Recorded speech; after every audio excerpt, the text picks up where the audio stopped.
The Silver Sword is back and everybody's got an opportunity to get it again, so I figured now's a great time to release a Silver Sword video. So let's jump down into Dauntless and check out this build. All right, first up, for the weapon, we're using Urska's weapon, obviously, to bind the Silver Sword to it. We got a +3 pulse and a +3 pulse in this build. We're going with Avenging Overdrive, not necessary. If you want to switch this out for something else, feel free to. I personally really enjoy the playstyle of Avenging Overdrive. For the mod, we're going with Mending Blade Core, and this is optional too, but I would encourage you to try this one out. There's reasons for this one, I think, giving the best damage overall over any other mod for this particular build. And then for the bond, we're going with the legendary Silver Sword. Now, bond whichever Silver Sword you have at the time for this build. This build is great for leveling if you can get most of the other components done early. All you have to do is finish up the sword. If you've got the other stuff in place, this is a great build for leveling up the Silver Sword. At least the other version of this build. I have two versions to show you guys today. But what a fully maxed out Silver Sword is going to give you is +3 Guardian, +3 Galvanize, 50% increased shield gain. That's the key element for this build right there. 30% healing from all sources, which is going to really help that Mending Blade Core, and an extra 300 hit points, as well as the UE from Frostwolf, which is going to give you some extra damage whenever you activate your special. All right, for the Omni cell, we're going with either Bastion or we're going with Discipline. Either one of these cells will work perfectly fine with this build. If you're running the version with Catalyst, you can get away with running Bastion or Discipline. Using the version with Etheric Attunement, I would encourage you to use Bastion over Discipline. For the Lantern, we're going with Skarn's Defiance. This is a non-optional item in this build, and we're putting a +3 Catalyst or a +3 Etheric Attunement in this, depending on which variation of the build you want to run, and I will have links to both versions of the build in the video description. For the helmet, we're going with Wolf's Mane. This is giving us +3 Aegis. This is actually a really good cell, and this is going to be a very key factor in why this build is just so stupid overpowered right now. And then for the cell we're putting in here, we're going to put a +3 Tenacious, and this is why we're using Mending Blade Core with this build. You're not getting your defense from having shields up. That's not where you're getting your survivability from this build, because your shields are 100% just going to be used for destructive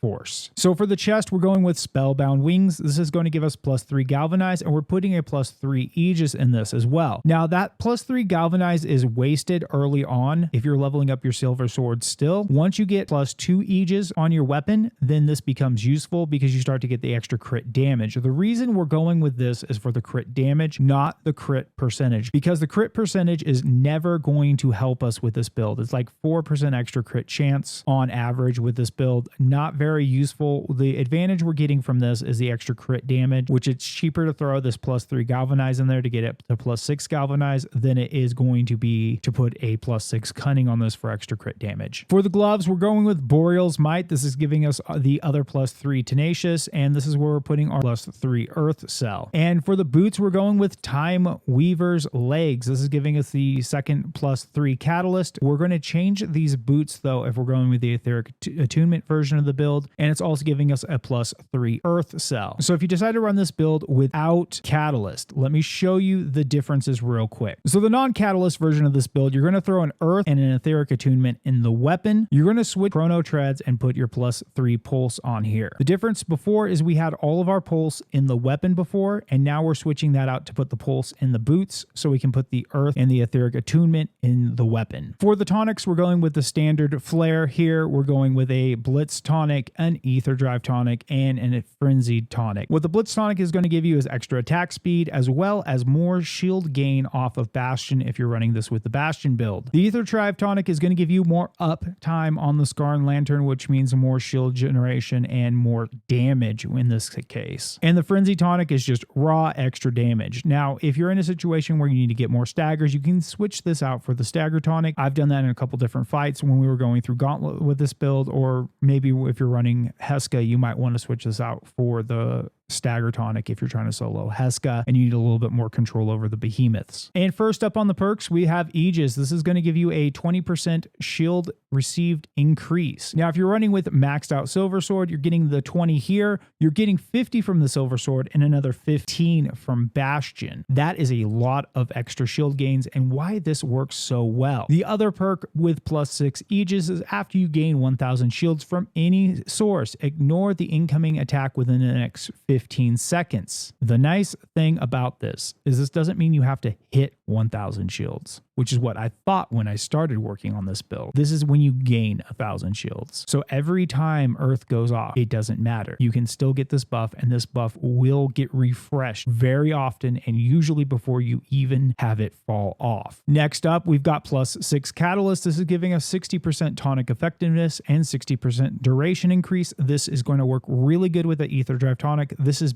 basically turns your Ether Drive tonics into a shield battery and just increases the damage on this build exponentially. You can run with this or with Etheric Attunement. Etheric Attunement is going to cut 50% off your Skarn's Lantern to give you the necessary uptime to make this an effective build if you don't want to be consuming tonics. If you're doing any higher end gameplay like Heska or Trials, I would run Catalyst hands down over Etheric Attunement. If you're just running escalations with some friends, put on Etheric Attunement and save your rams. Next up, we have Earth. When you hit a behemoth while you have over 200 shields, all your shields will detonate and all the shields will be converted into 400% of the shields removed as damage to the behemoth. This, from what I can tell, is doing core damage. Now, the other problem with this cell right now is it is not doing a 4 times multiplier to your shield value as damage. It is doing somewhere around 200 to 250 from what I can tell. This is currently bugged unless this is getting mitigated partially by the armor on the behemoths. I am not sure what's going on here, but it is definitely not 400% damage unless somehow some of this is getting mitigated. This needs to be fixed, but I don't think it's going to get fixed because it's already broken. After detonating your shield though, you gain 100 health shield. Now the advantage here is you're getting 85% extra shields with all of the other stuff on this build. So when you detonate those 200 shields, you're going to receive 185 shields. That means one hit from your weapon will get you back up to 200 shields with Bastions, so you should always be at 200 shields with this build, meaning almost every hit or every other hit is going to be a shield explosion. If you have your lantern up, it's going to be every hit as a shield explosion. And if that multiplier of 400 was working correctly, that means every hit is an extra 800 damage, almost doubling the normal sword damage from this one cell. Next up, we have +6 or +3 Galvanize, depending on where you are on your Silver Sword quest. Now, if you're still leveling your Silver Sword, this is probably going to be around +3, which is just going to give you a 1% crit bonus for every 100 shields that you're probably going to be burning up so quick that that's not going to really ever help you. But when you have it at +4, 5, and 6, you are going to receive a bonus. So once you get the first Galvanize on the Silver Sword, this is going to give you an extra 5% critical strike damage. At +5, you're going to get an extra 10% critical strike damage. And in the final version of this build, you're going to get 15% extra critical strike damage. And that crit strike chance might actually play a small factor in the build at that point. But we're really only taking this because for one cell slot, we are getting 15% critical strike damage. Next up, we have +6 Pulse. Every 5th hit of your weapon is a critical strike and another 15% critical strike damage, bringing our total up to an extra 30% critical strike damage. Taking Pulse on this build seemed kind of like the go-to to make Galvanize not completely wasted. Next up, we have +6 Tenacious. For every 100 current hit points you have, you gain 2% damage. Now, normally, if you don't have anything invested into your Slayer's Path, this is going to be a measly 20% damage bonus, but after putting some points into your Slayer's Path, this gets up to 22% damage. Still not great. Why don't you just take Berserk? Why? Well, because the Silver Sword gives us 300 more health, which gives us 6% more damage, bringing this up to 28% damage as long as you're at full hit points. This is phenomenal. This is also the reason we're taking Mending Blade Core. So those occasional little scratches you get will get mitigated by the Mending Blade Core. Between Mending Blade Core and the Aegis buff that you will be getting pretty rapidly, you should stay pretty much fixed at full HP, giving this, I think, a higher higher uptime for the damage percent that you're going to get off of it over running +6 Berserker on this build. Next up, we have +3 Guardian. Now we are getting this from the Silver Sword, so this is going to be various levels depending on where you are on your Silver Sword quest line. Plus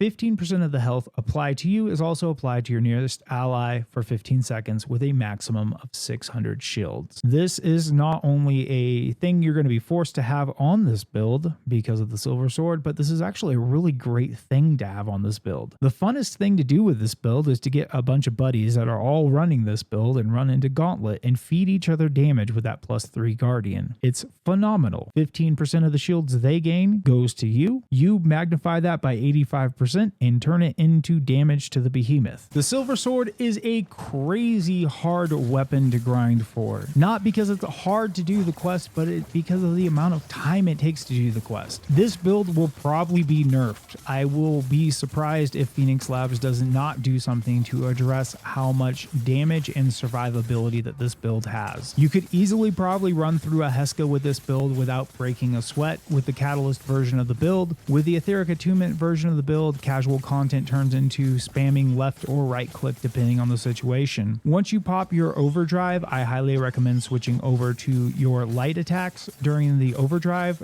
just because of how often you're going to be able to proc Bastion to get extra shields for extra damage. When you're outside of overdrive, I would actually switch over to the heavy attack to build up some more gauge to go back into overdrive. Now, while you're in overdrive with this build, I would definitely do the hold light attack whenever you hit 3 to 5 on your Valor to spend your Valor, but to also increase your, but also to keep your overdrive gauge as full as you can to stay in overdrive as long as you can, because overdrive is going to give you a nice attack speed bonus. And while you're in that attack speed bonus, it's going to give you more shield, which equates out to more raw damage because of Earth. Now, the Aegis buff is going to show up as the only purple buff on your bar, so it's really easy to see that buff. When that buff is up and the behemoth is doing some nasty one-hit combo where it leaves itself vulnerable temporarily so that everybody can have an opportunity to roll out of that attack, if you see that purple icon, you don't care. You stand there and you keep getting those damage numbers to light up all over the screen. Because when that behemoth slams down, be it Rezakiri or be it Malkirion in his big charging thing, you just stand there and tank it because you're going to mitigate the entire attack with that Aegis buff. What's really great about the Aegis buff is not only does it mitigate the attack, but it also prevents shield loss from that attack too. So you're not losing your shields from the attack, you're not taking damage from the attack. The only thing that is going to happen is if there is a status element with that attack. So you can totally tank the attacks from,